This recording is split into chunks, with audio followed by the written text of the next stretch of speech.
Hello friends, welcome to study stage. तो आज की इस वीडियो में हम लोग विलोपन विधि और प्रतिस्थापन विधि से समीकरण हल करना सीखेंगे। यानी आपको जो है विलोपन विधि को बनाने के लिए एक अलग वीडियो नहीं देखना पड़ेगा और प्रतिस्थापन विधि से समीकरण को बनाने के लिए कोई एक अलग वीडियो देखने की जरूरत नहीं है। आप सिर्फ इसी एक वीडियो में विलोपन विधि और प्रतिस्थापन विधि से समीकरण को हल करना सीख जाएंगे।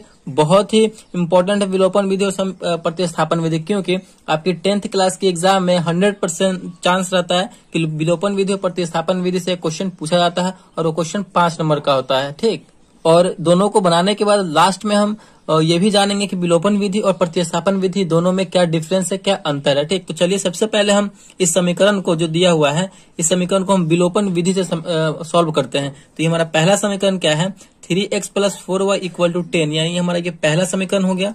और ये दूसरा समीकरण है 2x - 2y = 2, यानी हमारा ये दूसरा समीकरण हो गया। और इस समीकरण को जो है हम किस विधि से बनाएंगे, तो विलोपन विधि से बनाएंगे।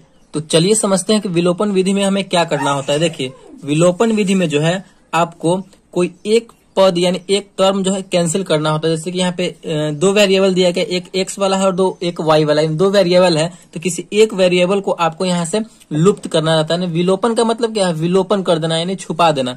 तो हमें यहाँ से कैंसिल करना रहता है किसी एक वेरिएबल को, या आप x को कीजिए या फिर y को कीजिए। ठीक, कैंसिल आउट करना होता है। तो हम कैसे करेंगे, यहाँ पे 3x है, नीचे में 2x है, इसमें y वाले में 4y है और नीचे में 2y है। तो हमें कैंसिल आउट करने के लिए एक मतलब समीकरण जो वेरिएबल है वो सेम होना चाहिए। यानी यहाँ पे 3x है तो यहाँ भी 3x होना चाहिए कैंसिल करने के लिए। अगर इसमें 4y है, इसको कैंसिल करना y वाले को, तो यहाँ 4y है ना, तो यहाँ भी हमें 4y करना होगा। मतलब इस टाइप से हमें करना है।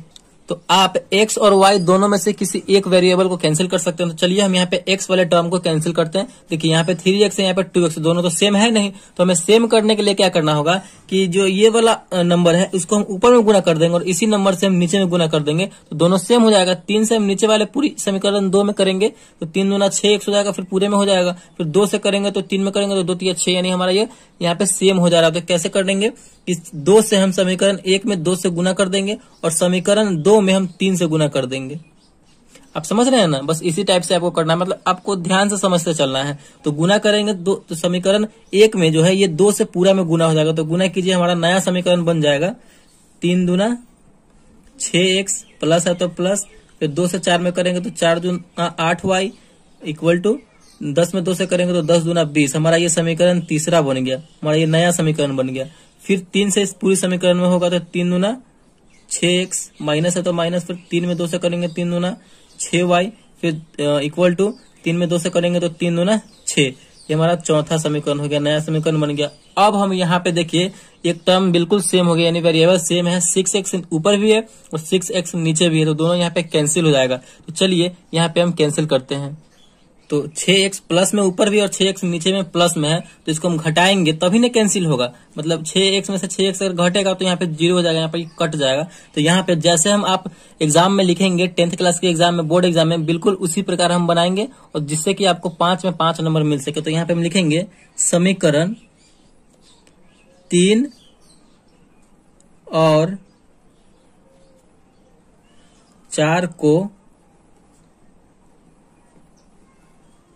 घटाने पर, समीकरण 3 और 4 को यहाँ पे हम घटाएंगे। तो घटाइए, 6x + 8y = 20 है हमारा तीसरा। चौथा है 6x - 6y = 6 है। तो इसे हम घटाएंगे, घटाइए। 6x प्लस में है और नीचे हम घटा रहे हैं तो माइनस का चिन्ह लगेगा, तो 6x यहाँ पे माइनस में हो गया, तो यहाँ पे ये कैंसिल हो जाएगा क्योंकि बराबर में कैंसिल हो जाएगा। देखिए नीचे वाले चिन्ह को हमेशा आपको देखते चलना है। आप यहाँ पे माइनस का चिन्ह हम क्या कर रहे हैं, तो घटा रहे हैं, तो माइनस यहाँ पहले से है, ऊपर वाले को नहीं देखना है, इसको देखना है। तो माइनस यहाँ पहले से है और हम माइनस कर रहे हैं, तो माइनस और माइनस मिलकर क्या होता है, तो प्लस होता है। तो अब हमारा ये दोनों जुड़ जाएगा, ऊपर वाला भी हमारा प्लस में हो गया, नीचे वाला भी हमारा प्लस में हो गया। ठीक, तो 8 और 6 को जोड़ेंगे तो हमारा हो जाएगा 14। y है तो y, घटा रहे हैं तो घटाइए, यहाँ पे प्लस का यहाँ पे चिन्ह है, माइनस है तो माइनस प्लस मिलकर होता है माइनस, तो घटाइए। 20 में से 6 जाएगा तो यहाँ पे हमारा बचेगा 14। तो y बराबर, y के वैल्यू निकालने के लिए क्या करना होगा, y को अकेला रखना होगा। तो y बराबर 14 तो अपने जगह पे है। अब 14 को गुना में है, बराबर को उधर जाएगा तो भाग में आ जाएगा, तो बट्टे में 14, 14/14 यानी 1। यानी हमारा जो है यहाँ पे y का वैल्यू निकल के चला आया, y = कितना आ गया, तो 1 आ गया। इस प्रकार हमारा y का वैल्यू निकल के आ गया। अब हम इसी y की मदद से समीकरण 1 में या फिर समीकरण 2 में y का वैल्यू रख देंगे तो हमारा x का वैल्यू भी निकल कर चला आएगा। तो चलिए हम समीकरण 1 में आप या फिर 2 में किसी में भी रख सकते हैं। तो समीकरण 1 में हम इस y का वैल्यू रखते हैं। तो चलिए हम समीकरण 1 में एक y का वैल्यू रखते हैं। y का हमारा मान निकल के आया है। तो यहाँ पे हम कैसे लिखेंगे, बजाबते से लिखेंगे समीकरण 1 में y का मान रखने पर। अगर आप इस प्रकार लिख के बनाएंगे तो बोर्ड में आपको बहुत ही अच्छे नंबर प्राप्त होंगे रखने पर। चलिए हमारा समीकरण 1 क्या है, 3x plus 4y equal to 10 है। तो हमें y का मान रखना है, यानी y के जगह पर 1 रखना है। तो यहाँ पे हो जाएगा 3x प्लस 4 और y के जगह पर 1 आया है तो 1 लिखेंगे बराबर 10। 3x प्लस 4 में 1 से गुना करेंगे तो 4 हो जाएगा बराबर 10। तो 3x बराबर क्या हो जाएगा, 4 प्लस में है, बराबर के उधर जाएगा तो माइनस में हो जाएगा। 10 तो अपने जगह पर है, ये ना उधर जा रहा है, तो प्लस है तो माइनस हो जाएगा, माइनस यहाँ पे 4 हो जाएगा। तो 3x बराबर क्या हो जाएगा, 10 में से 4 जाएगा तो बचेगा हमारा 6। तो x बराबर क्या हो जाएगा, 6 जगह पे है अपने। अब 3x को हम उधर भेज रहे हैं, यानी गुना में है, बराबर को हो जाएगा तो भाग में आ जाएगा, यानी 6/2। ये कटेगा तो कितनी बार में यहाँ पे, सॉरी 6/3 है, 3 है यहाँ पे, तो 3 आ जाएगा। तो 3 दूना 6 यानी 2, यानी हमारा फाइनली जो है x का मान आ गया 2, y का मान आ गया 1। तो विलोपन विधि से जो है फाइनली हमारा आंसर कितना आ चुका है, तो x बराबर 2 और y बराबर 1 हमारा फाइनल आंसर आ चुका है यहाँ पे। तो आई होप आपको विलोपन विधि बहुत अच्छे तरीके से समझ में आ गया होगा। तो हमें विलोपन विधि में करना क्या होता है कि आपको एक टर्म को, यानी एक वेरिएबल को आप x को कैंसिल आउट कर सकते हैं या फिर y को कैंसिल आउट कर सकते हैं। अगर हमें y को करना होता तो यहाँ पे हम क्या करते हैं कि इसमें y वाले में, ऊपर वाले में 2 से गुना कर देते तो ये मिलकर हो जाता 4 दूना 8, और नीचे वाले समीकरण 2 में हम 4 से गुना कर देते, 2 में 4 से करते तो 8, हमारा ये दोनों बराबर हो जाता 8। तो इसको हम कैंसिल आउट कर सकते थे। आप x को कर सकते हैं या फिर y को कर सकते हैं। तो यही करना होता है हमें विलोपन विधि, यानी एक को विलुप्त करना होता है, छुपाना होता है। इसका नाम एलिमिनेशन मेथड है या फिर लुप्तीकरण विधि भी है। तो आई होप आपको विलोपन विधि से समीकरण को सॉल्व करना आ गया होगा। चलिए अब हम समझते हैं यहाँ पे प्रतिस्थापन विधि से समीकरण को हल करना। तो इसी क्वेश्चन को जो है हम प्रतिस्थापन विधि से सॉल्व करेंगे। 3x प्लस 4y बराबर 10 और 2x माइनस 2y बराबर 2। तो इसी समीकरण को हम प्रतिस्थापन विधि से सॉल्व करके देखते हैं कि हमारा वो वैल्यू सेम आता है कि नहीं x और y का। तो चलिए सॉल्व करते हैं। तो हमारा पे वही समीकरण है जिस समीकरण से हमने विलोपन विधि से सॉल्व किया है इसको। तो चलिए इसी समीकरण को प्रतिस्थापन विधि से सॉल्व करते हैं। 3x प्लस 4y बराबर 10 यानी समीकरण 1 हो गया। 2x माइनस 2y बराबर 2 यानी हमारा समीकरण 2 हो गया। तो विलोपन विधि में हमारा क्या था कि एक पद को हमें कैंसिल आउट करना होता था, यानी छुपाना होता था, ठीक। लेकिन प्रतिस्थापन विधि में वैसा नहीं है।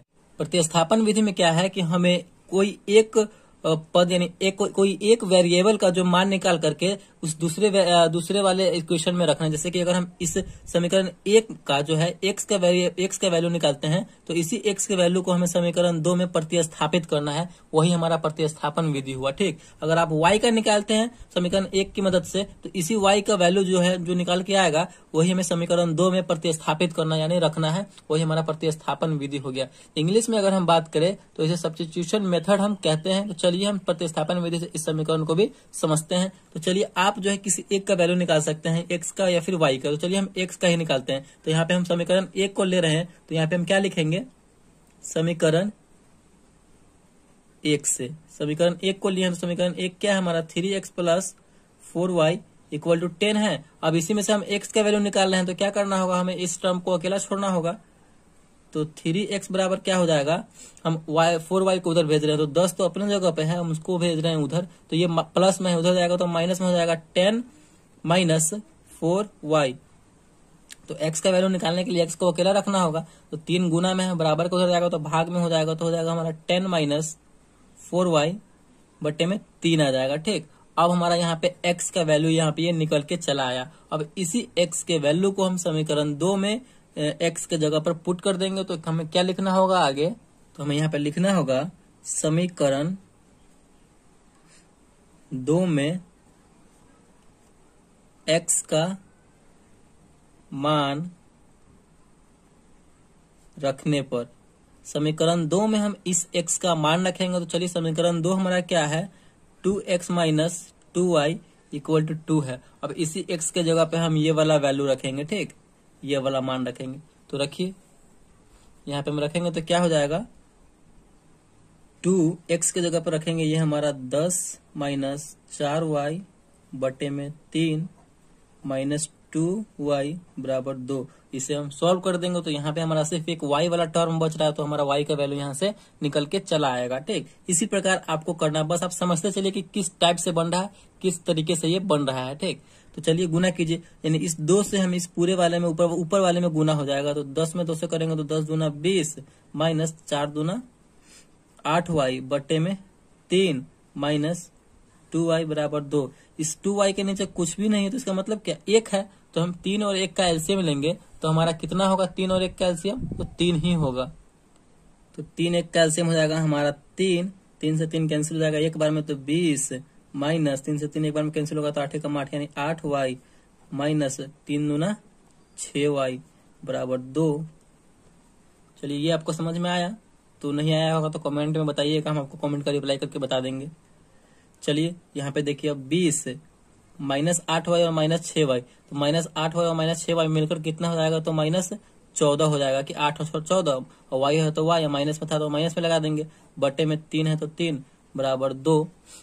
ठीक, उसके बाद क्या होगा, उसके बाद देखिए इस 3 को हम उधर भेज देंगे क्योंकि ये भाग में है, बराबर को उधर जाएगा तो गुना में हो जाएगा, तो 20 माइनस 14 y बराबर 2, और भाग में है बराबर को हो जाएगा तो गुना में, तो 3 गुना हो जाएगा 6। तो यहाँ पे हम y का वैल्यू अब आराम से निकाल लेंगे, तो माइनस 14 y बराबर इस संख्या वाले को संख्या वाले के साथ रखेंगे तो 20 इधर है, प्लस में है बराबर को हो जाएगा तो माइनस में 6 अपने जगह पे है तो माइनस 20 हो जाएगा। तो यहाँ पे देखिए माइनस 14y बराबर क्या हो जाएगा, माइनस 14, क्योंकि 6 में से 20 घटे, कम में से ज्यादा घट रहा है तो यहाँ पे माइनस में आंसर आएगा। तो माइनस इधर भी है माइनस इधर भी है, बराबर के दोनों ओर माइनस है तो माइनस माइनस कैंसिल हो जाएगा। तो यहाँ से हमारा y का वैल्यू निकल के चला आएगा, y बराबर, y का वैल्यू निकालने के लिए y को अकेला रखना होगा, तो 14y है तो y बराबर क्या हो जाएगा, 14 तो अपने जगह पे, इस 14 गुना में लगा हुआ है, बराबर के हो जाएगा तो भाग में हो जाएगा, 14 बटे 14 कितनी बार में कटेगा, 14 से भाग देंगे तो एक बार में कटेगा। तो यहाँ पे हमारा फाइनली जो है y का मान निकल के चला आया।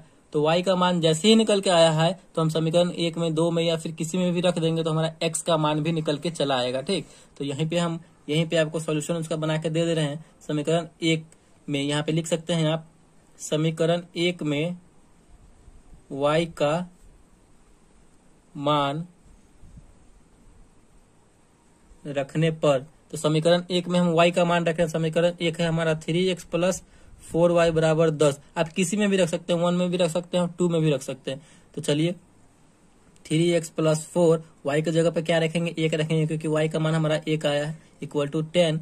3x बराबर क्या हो जाएगा, देखिए 3x बराबर हम उसको देखिए इस संख्या में 4 में 1 से गुना करेंगे तो 4 हो जाएगा, तो ये संख्या वाला इधर है और संख्या वाला भी इधर, तो संख्या वाले को संख्या वाले के साथ रखेंगे, 4 उधर चला जाएगा तो 10 और माइनस में 4 हो जाएगा क्योंकि ये प्लस में है, बराबर को उधर जाएगा तो माइनस में। तो x बराबर क्या हो जाएगा, x का मान निकालने के लिए x को अकेला रखना होगा, तो 3 को हम उधर भेज देंगे, 10 में से 4 गया तो 6, और बट्टे में यहाँ पे भाग में चला जाएगा क्योंकि यहाँ पे जो है 3 गुना में लगा हुआ है, बराबर को उधर जाएगा तो भाग में हो जाएगा, तो 6 में 3 से भाग दे देंगे, तो यहाँ पे हमारा कट के आ जाएगा 6/3 यानी 2। फाइनली जो है हमारा x बराबर हो जाएगा 2 और y बराबर हो जाएगा 1, यानी हमारा यहाँ पे प्रतिस्थापन विधि से भी हमारा वही वैल्यू आया, x बराबर 2 और y बराबर 1, और विलोपन विधि से भी हमारा वही मान आया था, x बराबर 2 और y बराबर 1। तो इसी तरीके से हम विलोपन विधि और प्रतिस्थापन विधि को सॉल्व करते हैं। अब समझते हैं कि विलोपन विधि और प्रतिस्थापन विधि में अंतर क्या है।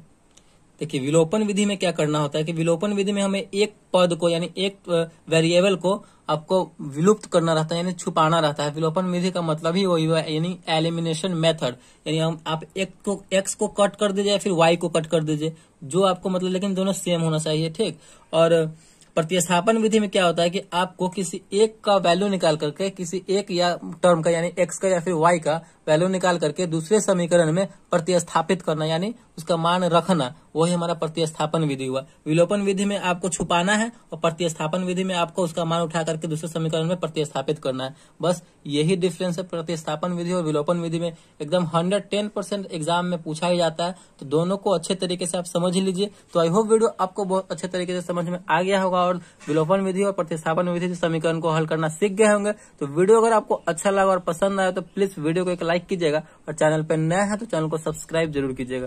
Thank you.